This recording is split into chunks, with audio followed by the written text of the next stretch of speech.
Hello friends, today we're doing stone veneer on a wall on an interior portion of a home. This house had a flood go through it, has an insurance claim, and so all of this had to be tore out because it was saturated with water.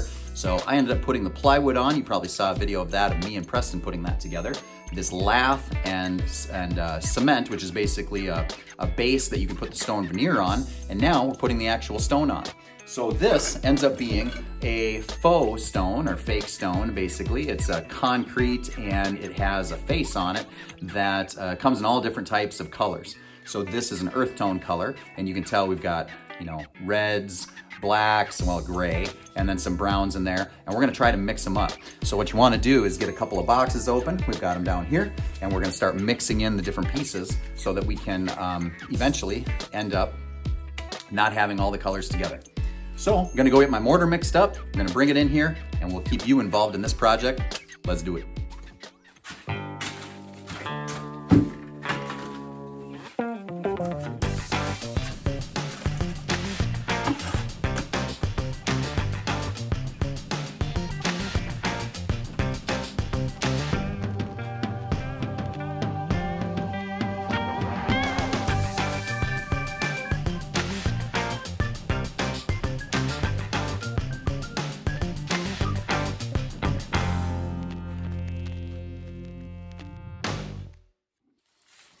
So as you can tell, I'm doing some what's called back buttering on these stones. There's two different ways you can do these on the wall to make it time efficient. You take the mortar, which you mix up to a consistency of about a little thicker than toothpaste maybe, so it sticks to the trowel, and that way it has enough strength. If you do it too loose, it's not gonna have as much strength. Now in an interior application, I'm not as concerned about that. If it was exterior here in Minnesota, with the extreme temperatures, you're gonna wanna make sure that this is exactly the right consistency, which it is now for me. But if it is a little bit looser on the inside, no big deal. Outside, you wanna make sure you got it dialed in. Also, this backer really helps. I have seen people that they put on the screw-on type veneers where you basically screw it onto plywood, and that works okay, but it is a lot more expensive, and you don't have as much flexibility with putting the different colors and whatnot. You have just a little more flexibility this way. So basically, with this, we take the stone, we just pick it out. You basically go through the box and pick out the colors that you want.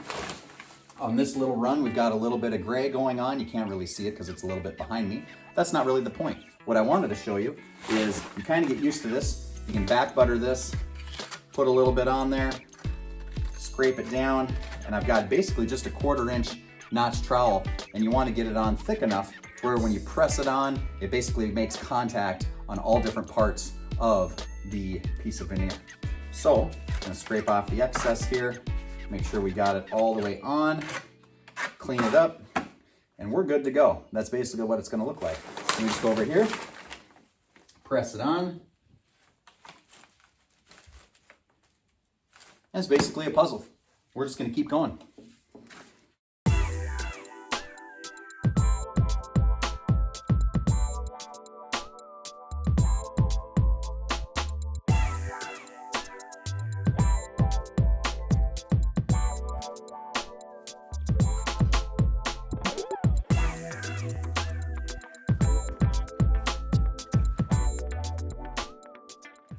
Now these last sections, we have to cut pieces that are gonna go in here.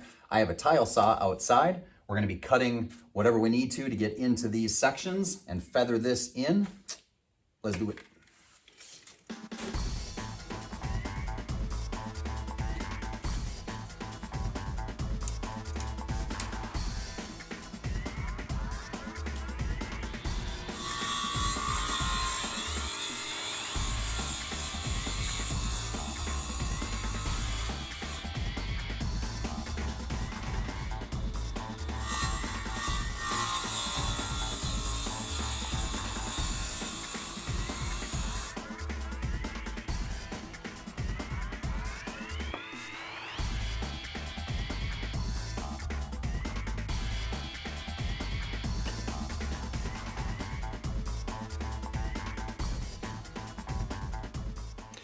And friends, there you have it.